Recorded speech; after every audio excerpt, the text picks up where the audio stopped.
لأمر ربما يكون أهم. هذا الطفل أمه قتلها بشار الأسد. لا إله إلا الله، إنا لله وإنا إليه راجعون. لما شفنا الناس عمالة تنزل بالجمال وبتضرب في التحرير ولقينا الدم سال، قلنا خلاص. الشيخ زايد الله يرحمه في الإمارات قال كلمة جميلة جدا غيرت وجه الخليج كله. يعني هذه الطفولة البريئة، هذا المجرم الزرافة زي ما قال الحبيب الطفل أكرم. شو قال؟ أعطينا الميكروفون. الشعب أعداء الأسد.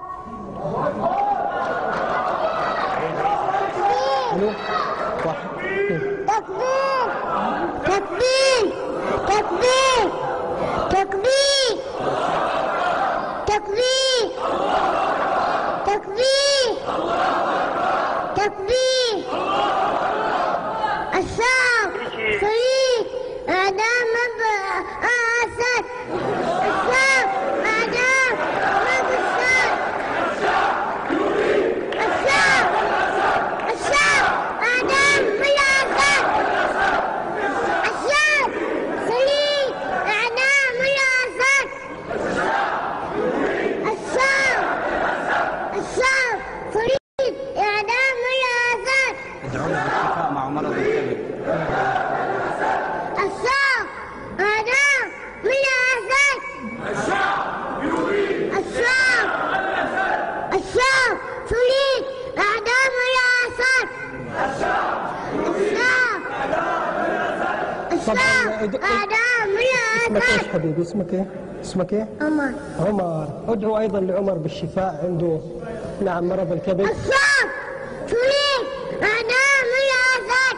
الشعب فريق أعداء الأسد. الشعب فريق أعداء الأسد.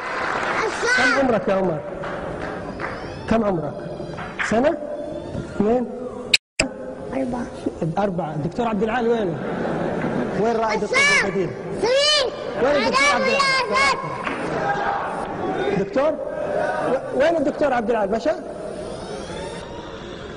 في الدكتور عبد العال رائد الطب البديل. أنا أتمنى أيضا أنه يساهم في يعني يساهم. عامل عالجه انا عمه. بس دار علاج، نحن نتكلم طب طبيعي، ما نبغى الكيماوي، ما أحب الكيماوي أنا.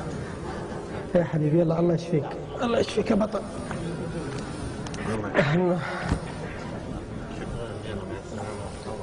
طيب خلينا ناخذ مداخلة هاتفية، يعني أتمنى تكون الأخيرة عشان يدوب نقول كلامات أنا والله زيكم سامحوني يعني.